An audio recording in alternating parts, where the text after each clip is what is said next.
Hey guys, it's Megan. I'm going to show you my zippers. So, sorry about the mess. Oh, what a beautiful day it is here in Western Washington. Okay.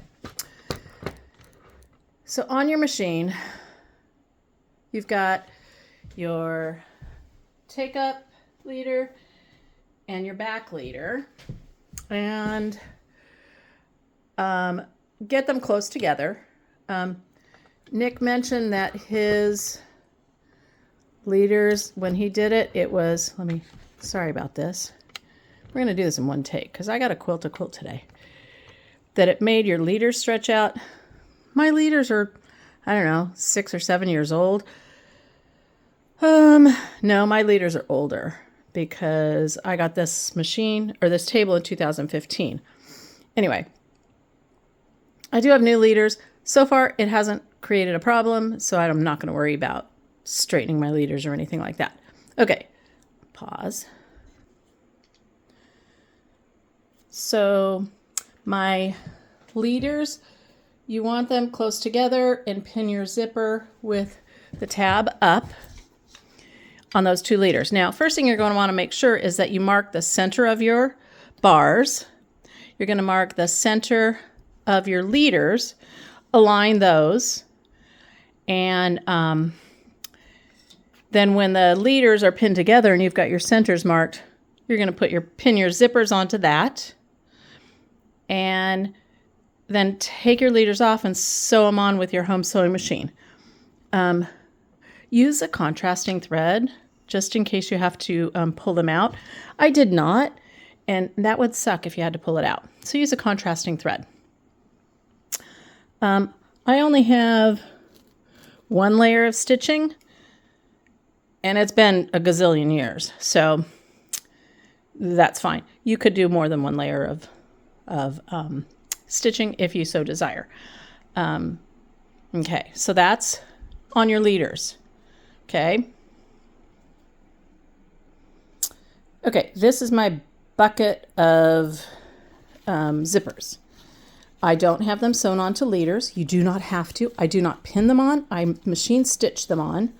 And I actually write words on it. Okay? It's really important because there are times when we're less smart. Okay? Make sure you put which one is the top and which one is the bottom. Okay? The top of the back and the bottom of the back. Let's see, what does this one say?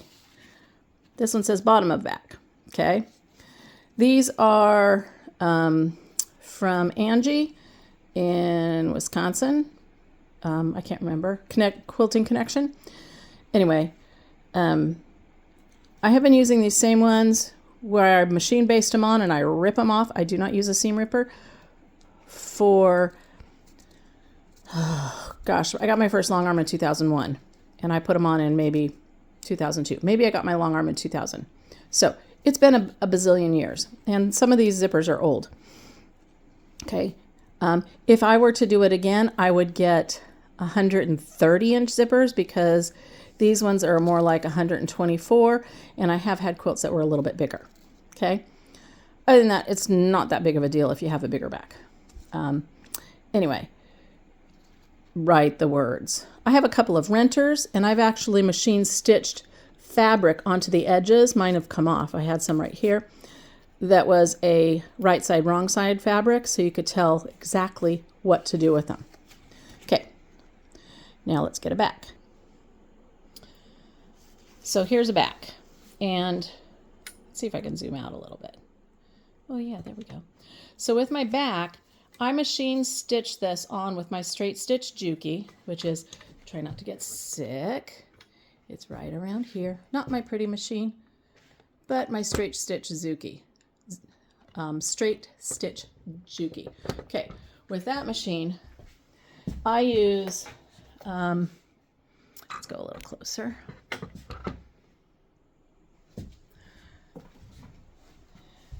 I use my bobbins for my long arm on the top, and I use a thread that breaks for my bobbins.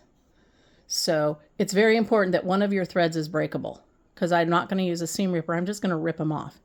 So it's really important that one is breakable. You don't want so fine on the top and the bottom. That would really suck. Okay, I have a couple of old 2-ply masterpieces that I've used. They're really old. See, I don't know. They don't say 3-ply. So I use a couple of those. I'm almost out. You could use any thread that you know breaks, which is test it. Because if you go to a so fine and try and break it, I don't know if you can see that.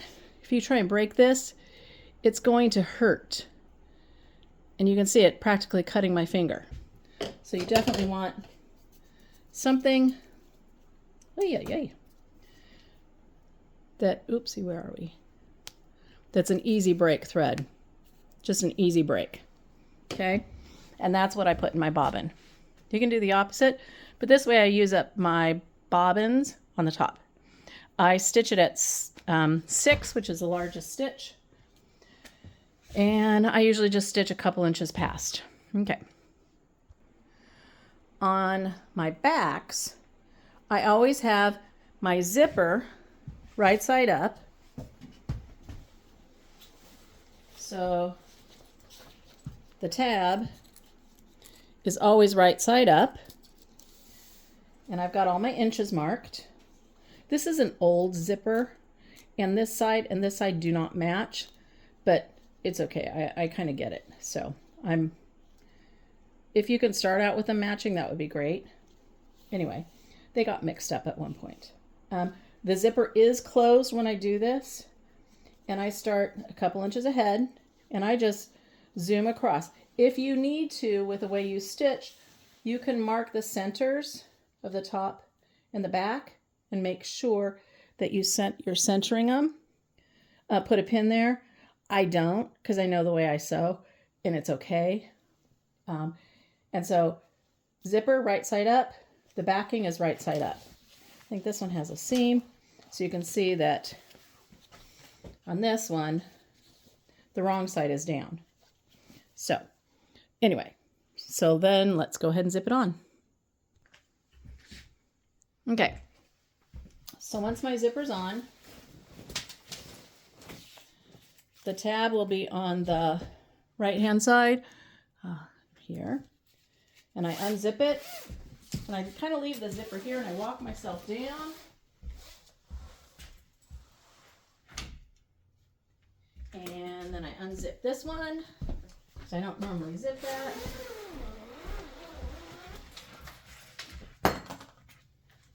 Something fell on the ground. Okay. And I can zip it onto here eventually.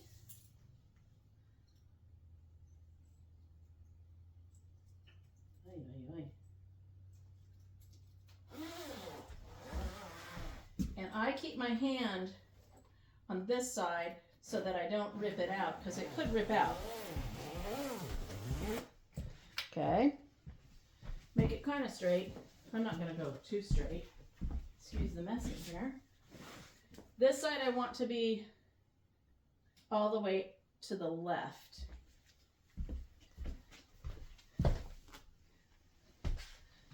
Okay, so now I'm going to go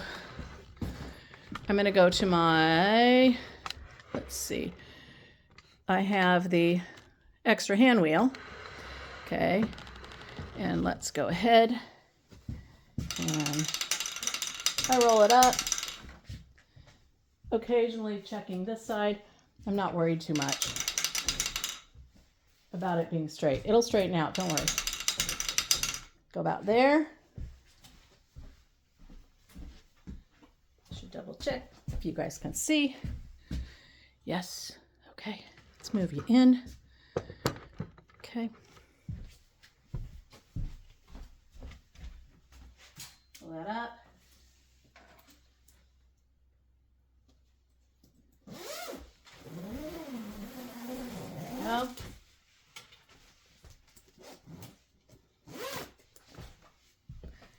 So I've zipped it closed.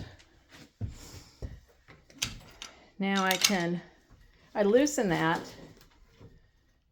and I'm rolling it up. And yes, it's a bit of a hot mess. That's okay. It'll equalize out. I do keep my top bar on at this point until I really need to smush it, but it's okay.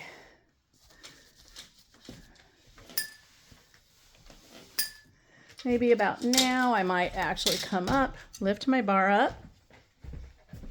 This is today's quilt, by the way.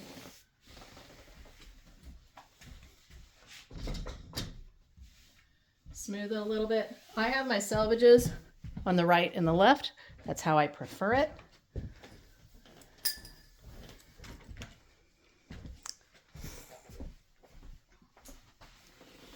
Smooth it. Smooth it. I quilt pretty stinking tight, so that's why my selvages are on the right and the left. I don't have a problem with buildup of a center seam. This one I needed to add, and I know I have about 10 inches, maybe 8 inches of width, so I will start my quilt about 4 inches down, but I can't reach the back, so I always do my basting about right here. Okay. Anyway, let's see. The zipper, if you're worried about how the zipper will attach to the backing, because we didn't mark it, as long as you work right side up on the backing, then it will work. Right side up on the backing and right side up on the zipper, and put the backing and then the zipper on top. It will work. If you don't, it won't work. So it's a trust me. The other thing is, you can pin it and see if it works. If it doesn't work, you're going to go, oh, I need to do it this way. So I think that's pretty much it. So let me know if you have questions. It's pretty easy peasy and pretty cool.